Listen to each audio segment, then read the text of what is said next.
had my daddy left to fight the big war. Saw my first pistol in the general store, And I was 13, thought it was the finest thing I ever had seen. We'll take a quick look at the Polaris chain case. We'll put the gears in. Now, the way it sits, there's only a shim in the top. I just threw that in together, but what I've chosen for a gear set is a 17 tooth top and a 39 tooth bottom. That's stock for a 340 TX, which this chassis was. A 250 TX would be a 15 tooth on top and 39 on the bottom for a lower gear ratio. I don't want to go 17 over 39, but we changed the drive sprockets on the track from a 9 tooth to an 8 tooth. So if we did some creative math, we could figure out what the total drive ratio is. So we're going to give the 17 over 39 a try. And something important is to make sure that the sprockets are running true with each other. If we could even get them on the bottom. And it's a matter of getting your sprockets in the chain case. And then I've found a handy dandy piece of nice flat aluminum bar and run it across the bottom sprocket. And now looking at it that way, it's damn near dead on, which is kind of surprising. But I know that there's supposed to be a shim on the top, something like that. Well, there is one in there. Excuse me, I had one in there.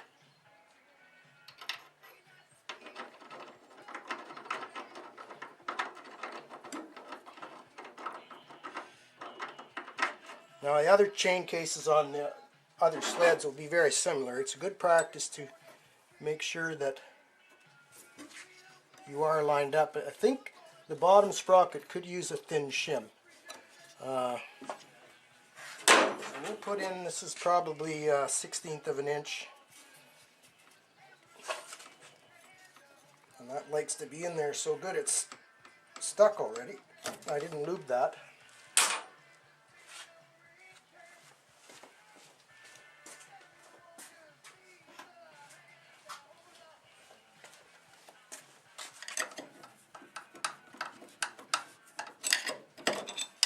There.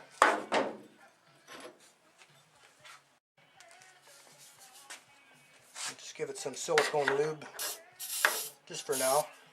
I'm going to try a small shim on the bottom.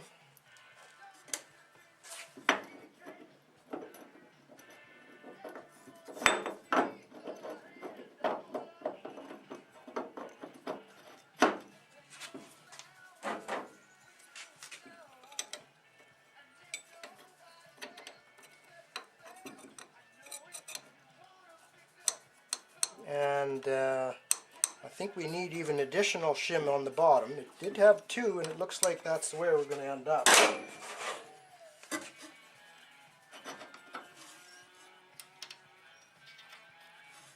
If you need these shims, you can go to any hardware store, good automotive store, Fleet Farm or Napa, maybe Harbor Freight.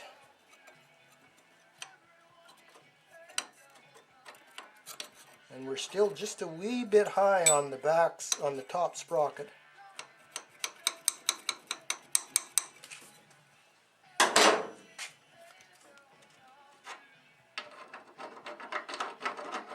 So I'll have to search out one more shim, just a thin one.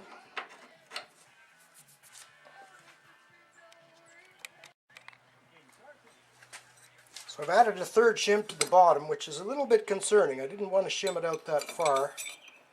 And we're virtually, I would say, perfect. Great success on there. So now the trick is, will the bolts go on, and will the chain case work, chain case cover? and the chain that I have. I might need a different length of chain. So we ended up with a 66 link chain. I don't know if I have a 64. I should go looking for one just to make sure. That might work and give us a little bit more direct route. Tensioner will work fine, but I'll just check back and see if we have a 64. Might be a better choice.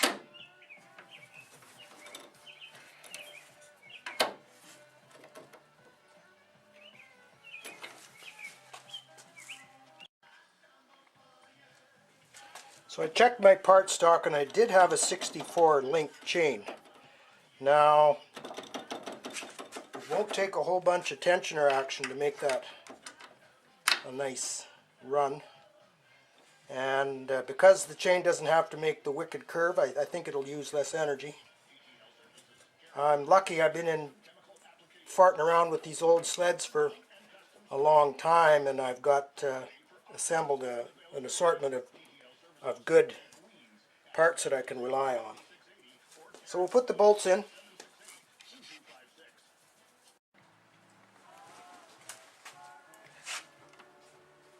There's the tensioner. I think the book says roughly 3/8 play in the chain is acceptable. I put a little bit different tensioner bolt in here because of the 64 link chain wasn't using very much of the travel of the tensioner. That bolt was sticking out, you know, it was kind of gross, so we just went with a shorter bolt there. I think we're in business.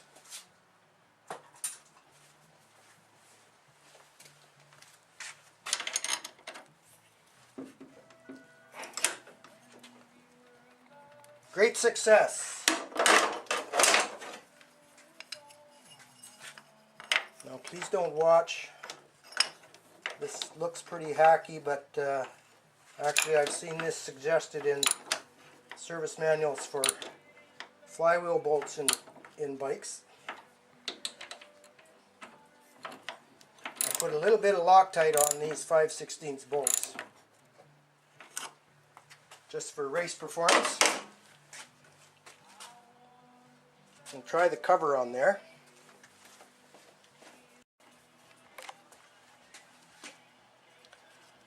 So we rigged up some washers with rubber O-rings, and generally there's 80-90 gear oil in these chain cases. We're going to try automatic transmission fluid to see if it leaks out. If it leaks out, then we'll go to the heavy oil.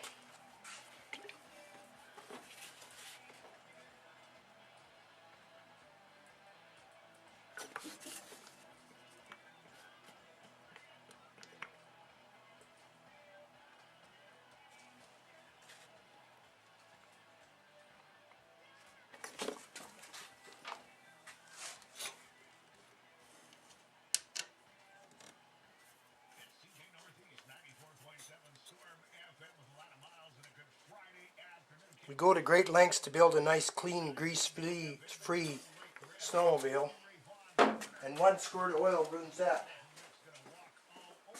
Oh well.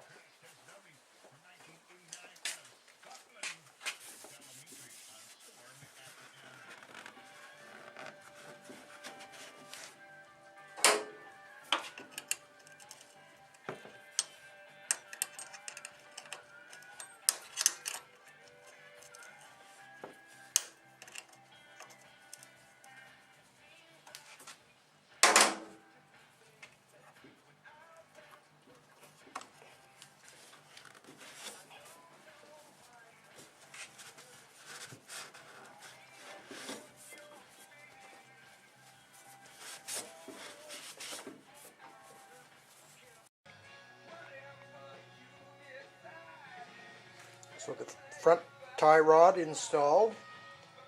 We weren't able to put a piece of tubing over this for now. We've got to find some. I didn't have a length that was straight enough and nice enough.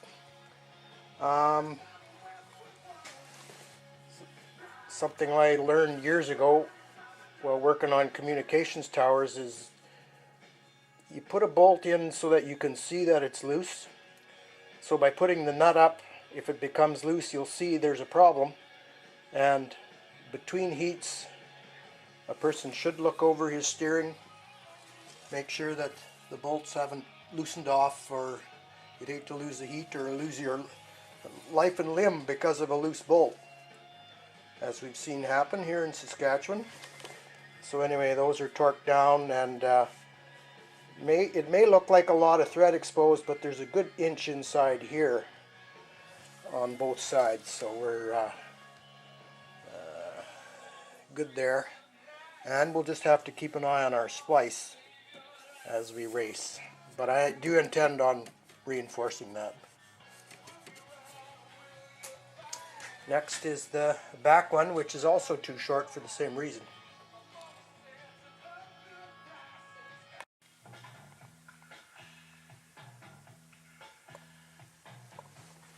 So we've got the short tie rod from the steering column to the right side, lengthened by 2 3/8 inches, and it might be a little on the long side, or if we're pointed straight ahead, then our steering column is canted a little bit to the right, but that's kind of the way they want it, so that's come along quite nicely. It's November 12th, 2015, up here in northeast Saskatchewan. As you see, we've got a little taste of winter. It's probably about 20 Fahrenheit or -6 or 7 Celsius. So we're getting excited about working on snow machines again.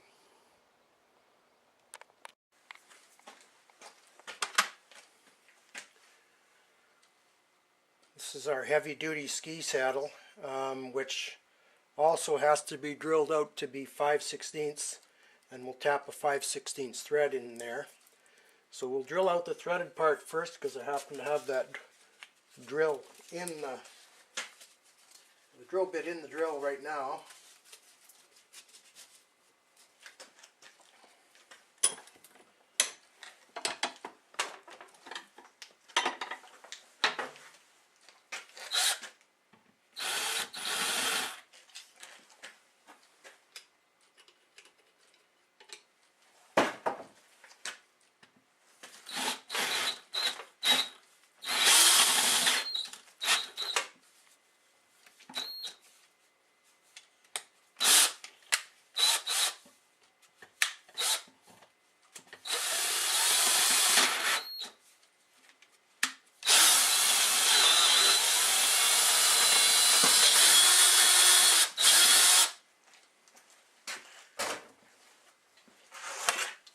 And next step, I have my 7/16 fine thread, 20 thread per inch tap. We'll run that through because we're going to put the bolt through and tap it at the other side. Something a little different for Polaris. We like to take the best from all the snowmobiles.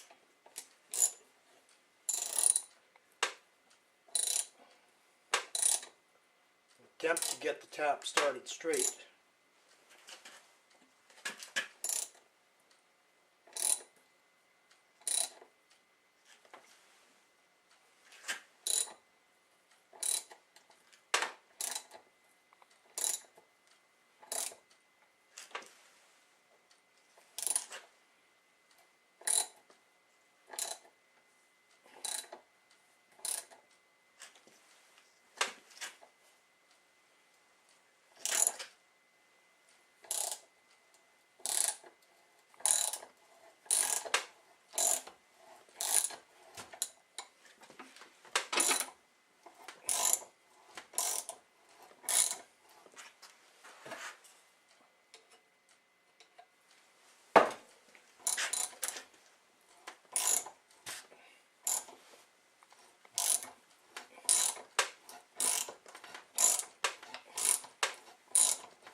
Obviously not the greatest threading job.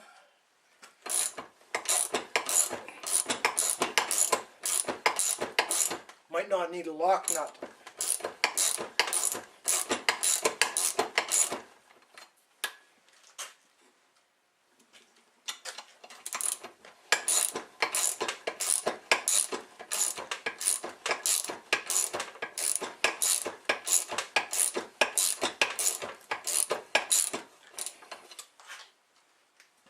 But it will be okay.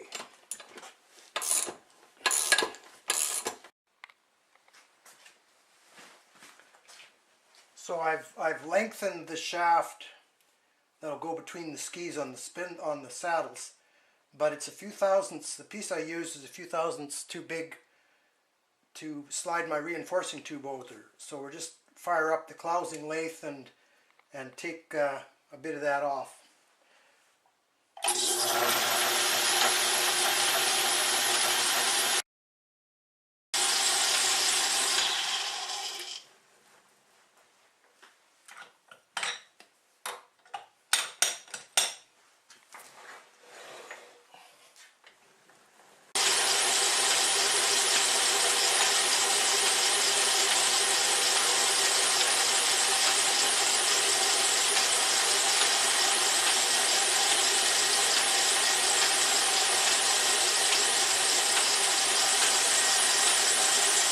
Kind of scary, isn't it?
Definitely not military grade work.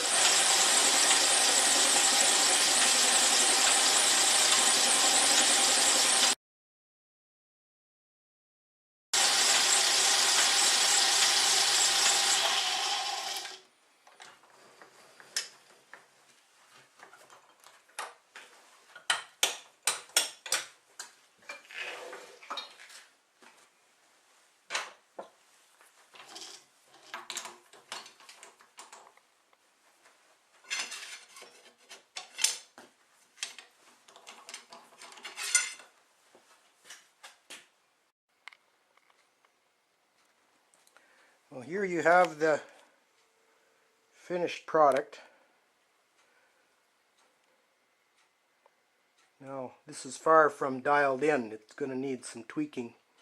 I'm not sure this is going to work out, but I was told that if you work one tie rod against the other, then you remove all slop in the steering, left to right anyway, which makes good sense to me. I'm a little worried about bump steer.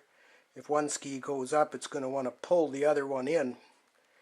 But this is easily taken off, so but I have it on good authority that it does tighten the front end up considerably. So that has taken a long time to get right, but here we are. Should be strong enough, and yeah, our steering is in place, so we could throw some old skis on it now and maybe get this sled out of the way. Clint Eastwood thinks it's just fine.